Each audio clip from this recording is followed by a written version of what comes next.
Hello friends, BEd की classes में आपका फिर से स्वागत। आज हम बात कर रहे हैं चैलेंजेस इन इंक्लूसिव स्कूल या इंक्लूसिव एजुकेशन। जो इंक्लूसिव एजुकेशन और इंक्लूसिव स्कूल की बात है, हमने यहाँ तक पढ़ लिया कि इंक्लूसिव स्कूल्स क्या होते हैं, यह व्यवस्था क्या होती है।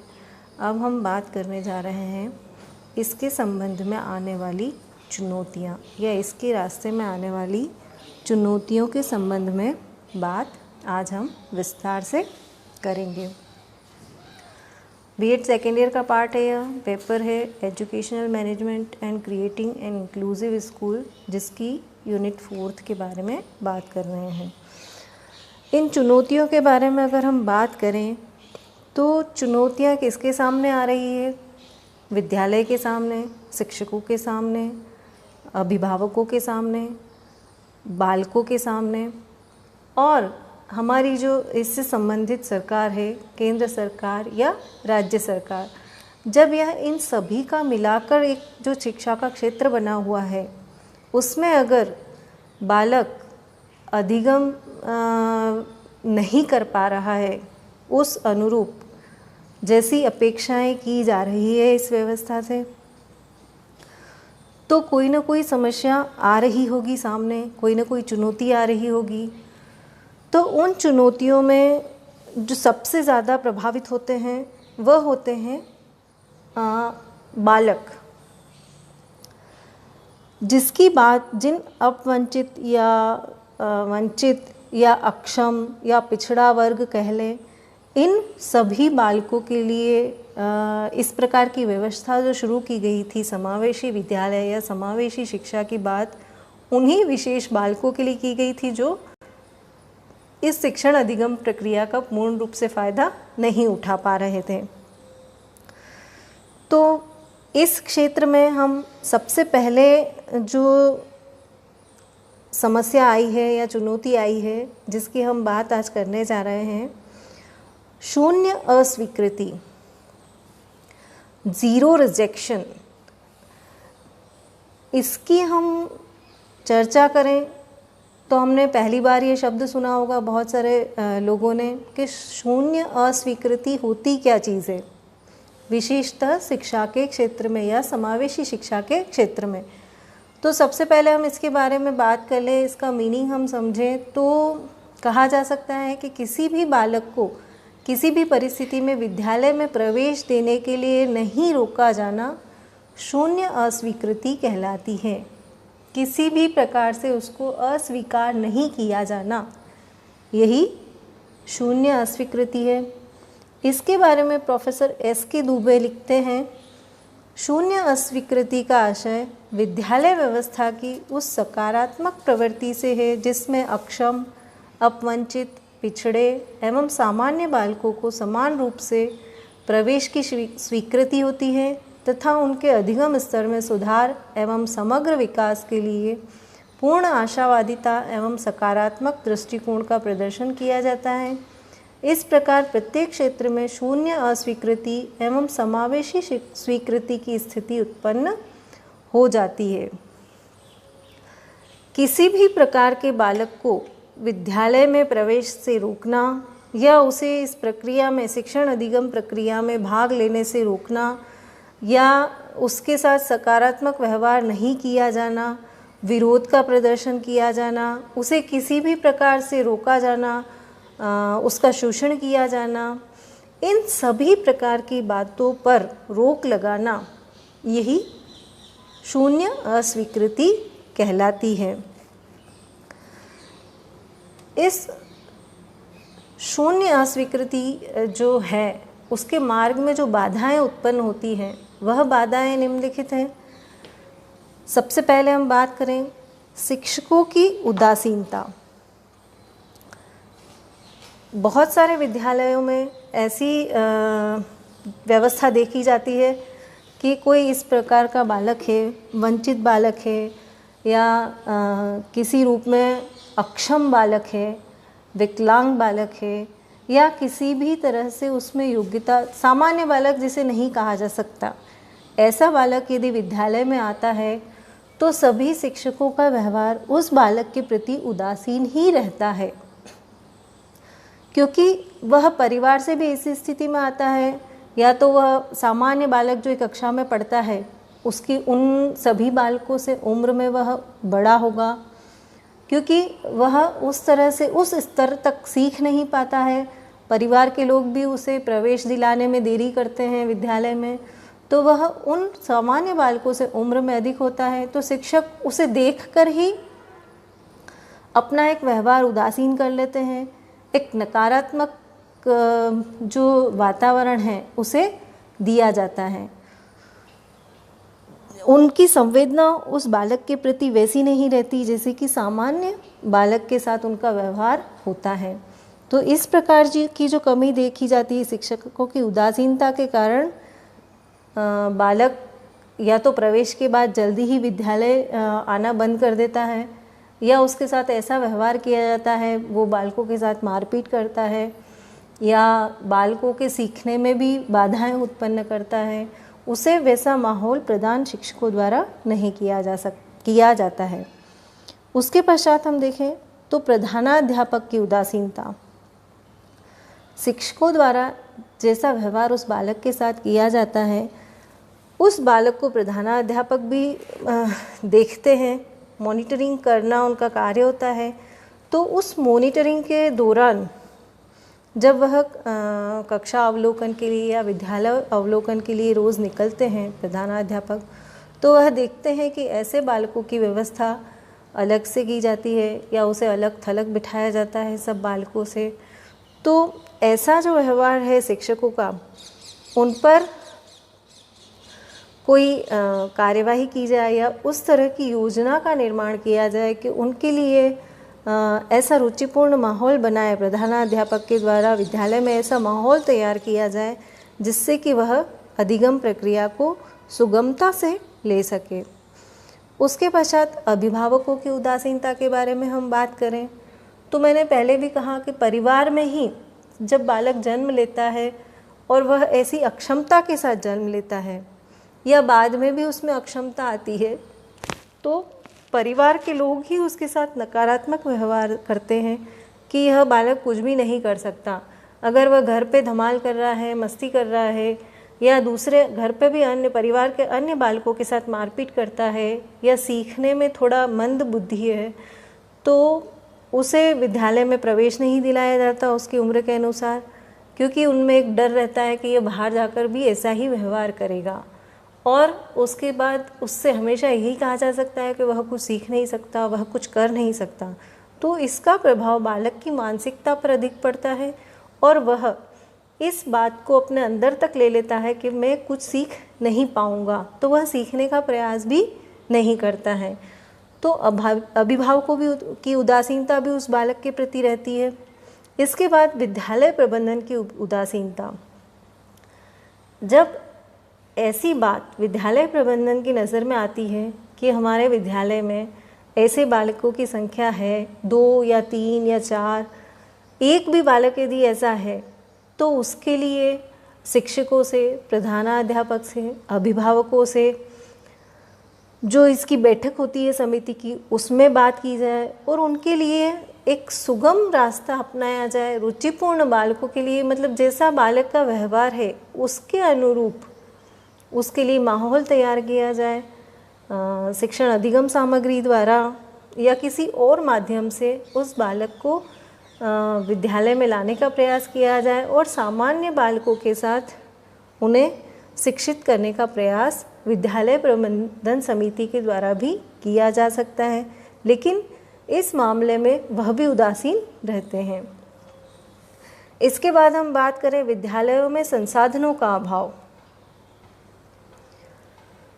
विद्यालयों में जो भौतिक संसाधन उपलब्ध होते हैं उनका अभाव पाया जाता है।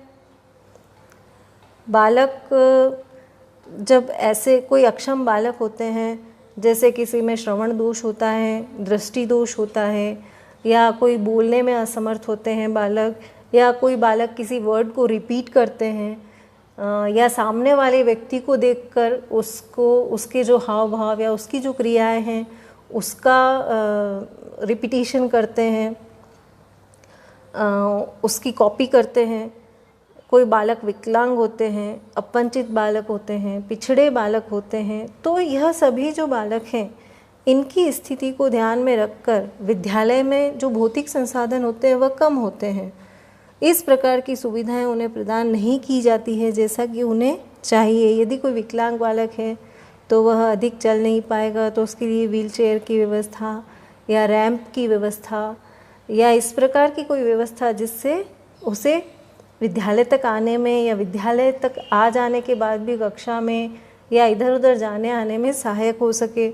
श्रवण दोष वाले बालक होते हैं, दृष्टि दोष वाले बालक होते हैं जो अच्छी तरह से देख नहीं पाते, उनके लिए उस तरह की पुस्तकों का अभाव होता है। तो यह जो संसाधन है विद्यालयों में वह उनको उपलब्ध नहीं हो पाते हैं, तो भी उनके मार्ग में बाधाएं आती है। इसके पश्चात प्रभावी शिक्षण अधिगम प्रक्रिया के ज्ञान का अभाव। शिक्षकों को विद्यालय में जो शिक्षण कार्य करवा रहे हैं वह भी जो उन्होंने सीखी हुई है पद्धतियाँ या विधियाँ उन्हीं पर कार्य किया जाता है। कोई नई मेथड या कोई नई प्रक्रिया अपनाने का प्रयास शिक्षकों द्वारा हमेशा नहीं किया जाता, क्योंकि उनके पास भी समय का अभाव होता है, संसाधनों का अभाव होता है, तो वह भी इस प्रकार का कार्य रुचिपूर्वक नहीं कर पाते हैं। लेकिन यदि शिक्षकों को अलग से इस प्रकार के शिक्षक की व्यवस्था हो जो इस तरह के अपवंचित बालकों को प्रभावी शिक्षण अधिगम प्रक्रिया करवा सके या उस रूप में उस शिक्षण प्रक्रिया को ले सके जैसे कि बच्चे की स्थिति है, तो यह जो है अधिगम प्रक्रिया वह बालक अच्छी तरह से कर पाते हैं। फिर नवाचार के ज्ञान का अभाव होता है शिक्षकों में। शिक्षक जब एक बार कार्य करने लग जाता है विद्यालय में तो उसके बाद उसे पर्याप्त समय नहीं मिल पाता या उनकी पर्याप्त रुचि नहीं होती है इस बारे में कि वह आगे से आगे नवाचार के बारे में जानकारी प्राप्त करे, नई टेक्निक्स या नए प्रयोग किए जाएं उनके साथ। जैसे विद्यालयों में क्रियात्मक अनुसंधान किए जा सकते हैं ऐसे बालकों के लिए कि वो क्यों नहीं सीख पा रहे हैं या किस मेथड से पढ़ाया जाए तो वो अच्छी तरह से सीख पाएंगे। इस तरह का विचार शिक्षकों में नहीं आ पाता है, इसका अभाव रहता है शिक्षकों में। फिर व्यवसाय के प्रति समर्पण का अभाव। एक शिक्षण व्यवसाय जिसके बारे में कहा जा सकता है कि सबसे अच्छा व्यवसाय जो है वह शिक्षण का व्यवसाय है, जिसमें जो शिक्षक होता है वह हमेशा शिक्षार्थी को देने का ही प्रयास करता है, उनसे कोई अपेक्षाएं नहीं रखता है। शिक्षक बालकों से कोई अपेक्षाएं नहीं होती है, अभिभावकों से कोई अपेक्षाएं नहीं होती है, वह हमेशा अपना जो है उससे बेस्ट से बेस्ट देने का प्रयास शिक्षक करता है। तो जो ये शिक्षक का व्यवसाय है उसके प्रति समर्पण के भाव का अभाव आजकल के शिक्षकों में, वर्तमान जो शिक्षक पीढ़ी है उनमें देखा जाता है। अगर अपने व्यवसाय के प्रति समर्पण का भाव होगा तो उन बालकों के प्रति संवेदनाएं शिक्षक में अपने आप ही प्रस्फुटित होगी वह संवेदनाएं, और वह अंदर से उनके लिए कुछ अच्छा करने का प्रयास कर पाएंगे। इसके पश्चात आशावादी दृष्टिकोण होना चाहिए शिक्षकों का, जिसका कि उनमें हमेशा अभाव रहता है। वह हमेशा उस नकारात्मक भावनाओं से प्रेरित स्वयं भी होते हैं और इस प्रकार के बालकों को में भी नकारात्मक भावना पैदा करते हैं, और सामान्य जो बालक होते हैं उसके साथ जो शिक्षक कर रहे हैं उनमें भी नकारात्मकता के भाव पैदा करते हैं उस बालक के प्रति, अपवंचित बालक के प्रति। तो वह उनमें सामंजस्य बिठाने का जो प्रयास होता है उस बालक का, वह उसको नकारात्मकता की ओर ले जाता है। इसके पश्चात सहयोग का अभाव होता है। सहयोग किसके द्वारा? यह सबकी मिलीजुली व्यवस्था है, जैसा मैंने कहा था। शिक्षक, प्रधानाध्यापक, शिक्षार्थी, अभिभावक, प्रबंधन समिति और जो स्थानीय सरकार है या केंद्र सरकार है, सभी लोगों का मिला जुला प्रयास जो यह होता है इस प्रक्रिया में, शिक्षण अधिगम प्रक्रिया को बहुत अच्छा प्रभावी रूप देने का जो प्रयास है वह मिले जुले सहयोग के कारण प्रभावित होता है, उसकी गुणवत्ता प्रभावित होती है। तो इन सभी लोगों में आपसी सामंजस्य या सहयोग का अभाव देखा जाता है, जिससे यह बालक जो है समावेशी शिक्षा प्रभावित होती है। योजना का अभाव होता है, सुचारू रूप से योजनाएं नहीं बनाई जाती है प्रथम में कि ऐसा बालक यदि विद्यालय में प्रवेश लेता है तो उनके लिए किस तरह की योजनाएं निर्माण की जाएगी, किस तरह का शिक्षक किस तरह के बालक को पढ़ाने में रुचि लेता है या पढ़ाने का प्रयास कर पाता है।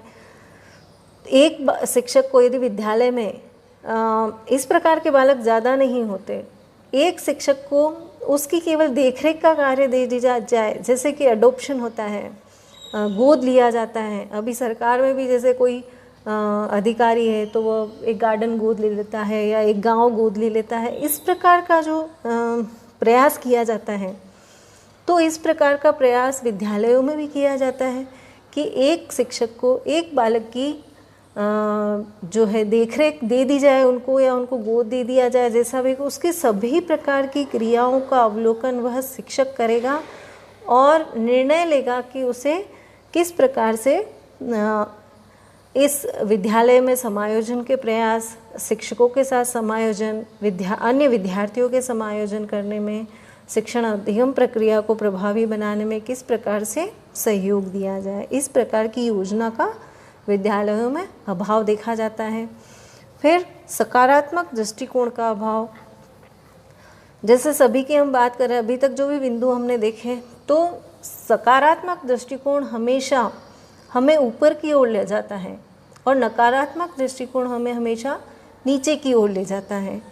तो किसी भी व्यवस्था के प्रति, किसी भी कार्य के प्रति, किसी भी व्यक्ति के प्रति, किसी भी घटना के प्रति हम अगर अपना दृष्टिकोण सकारात्मक रख पाते हैं तो हम उसमें अपना बेहतर प्रदर्शन कर पाएंगे। तो इस प्रकार के सकारात्मक दृष्टिकोण का अभाव होता है शिक्षकों में और विद्यालय के जो अन्य कर्मचारी हैं उनमें भी।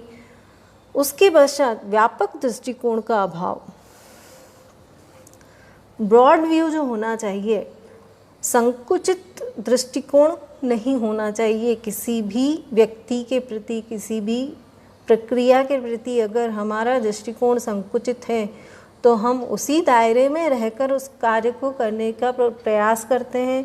अगर उस प्रयास में या उस क्रिया को हम एक व्यापक दृष्टिकोण से देखने का प्रयास करें, उस बंधी हुई प्रक्रिया पे नहीं चलने का प्रयास करें और खुलकर अपना अच्छा प्रदर्शन करने का प्रयास करते हैं, तो निश्चित ही हम अपना जो है सबसे अच्छा प्रदर्शन कर पाएंगे। तो शिक्षकों के लिए यह आवश्यक है कि वह अपना दृष्टिकोण व्यापक रखें, लेकिन हमेशा हम देखते हैं कि शिक्षकों में इस व्यापक दृष्टिकोण का अभाव रहता है।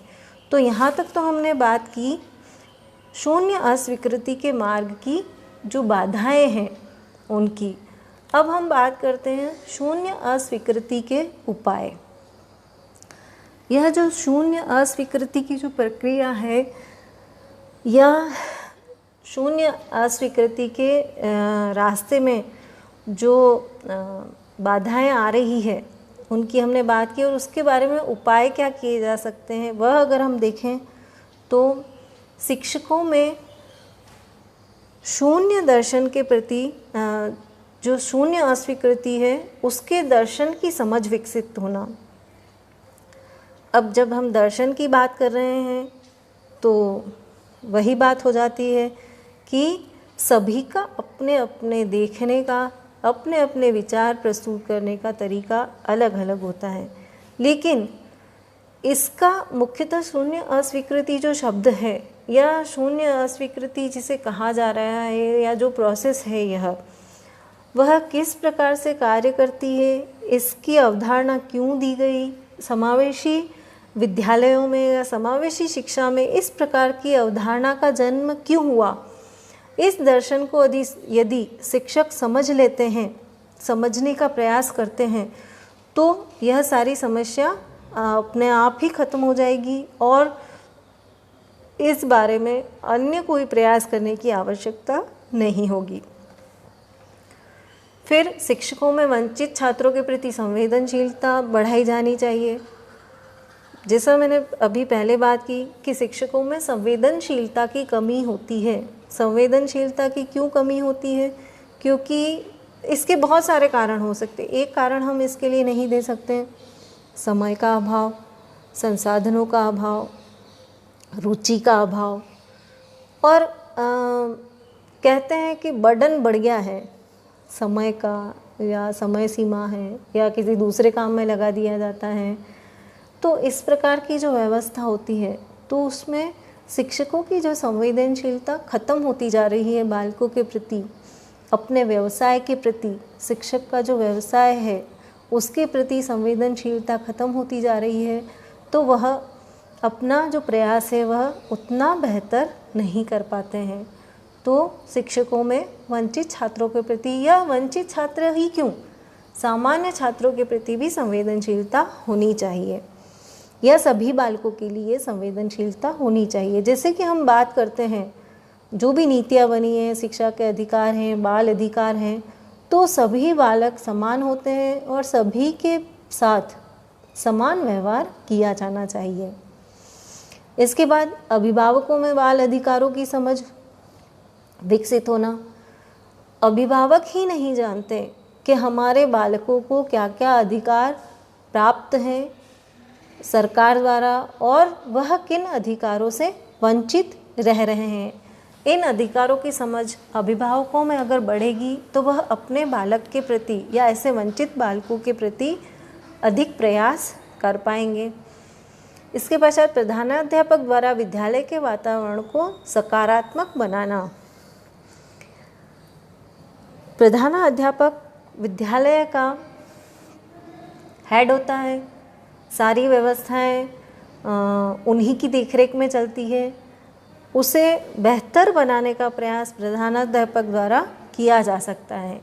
तो वह माहौल को, उस वातावरण को किस प्रकार से सकारात्मक बनाए, उसमें वह सभी का साथ ले सकते हैं, शिक्षकों का, अभिभावकों का, प्रबंधन समिति का, आसपास की समाज का, सरकार द्वारा जो सहयोग मिलना चाहिए बजट में या और अन्य कोई भी जो सहायता प्राप्त की जा सकती है, वह प्रधानाध्यापक के सकारात्मक व्यवहार और विद्यालय में सकारात्मक वातावरण के निर्माण द्वारा ही यह प्रयास संभव हो सकता है। तो इसे सकारात्मक बनाने का प्रयास करना चाहिए। इसके पश्चात विद्यालय प्रबंधन एवं प्रधानाध्यापक में सामुदायिक सहयोग का भाव। सामुदायिक सहयोग से मतलब हम ले सकते हैं कि आसपास की जो समाज है उनको इस बारे में प्रेरित किया जाए। सरकार से तो बजट प्राप्त होता ही है, आर्थिक सहयोग उनके लिए प्राप्त तो होता ही है ऐसे वंचित बालकों के लिए, लेकिन वह समन्वय के द्वारा प्रबंधन समिति में आसपास की समाज के लोग ही होते हैं, विद्यालय के अभिभावक गण होते हैं, शिक्षक होते हैं। तो इस प्रकार अगर सामुदायिक सहयोग के द्वारा उनके लिए कुछ आर्थिक सहयोग की आवश्यकता भी है, ऐसे बालकों के लिए ऐसे संसाधन जो सरकार नहीं जुटा पा रही है या विद्यालय समिति नहीं जुटा पा रही है, तो वह इस प्रकार के सामुदायिक सहयोग से भी जुटाया जा सकता है। इसके पश्चात शिक्षकों में शिक्षण व्यवसाय के प्रति पूर्ण समर्पण का भाव होना चाहिए।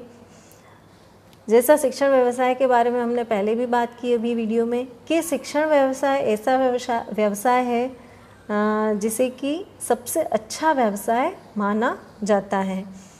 तो अपने व्यवसाय के प्रति पूर्ण समर्पण रखा जाना, हम किसी भी कार्य को कर रहे हैं तो अगर उसमें समर्पण का भाव नहीं होगा तो हम उसमें कुछ भी अच्छा नहीं कर पा रहे हैं। केवल एक करने के लिए कि कार्य बस करना है, अगर ऐसी स्थिति में हम कार्य करेंगे तो उसमें न तो हमारी रुचि उत्पन्न होगी, न हम उसे बहुत अच्छी गुणवत्ता प्रदान कर पाएंगे।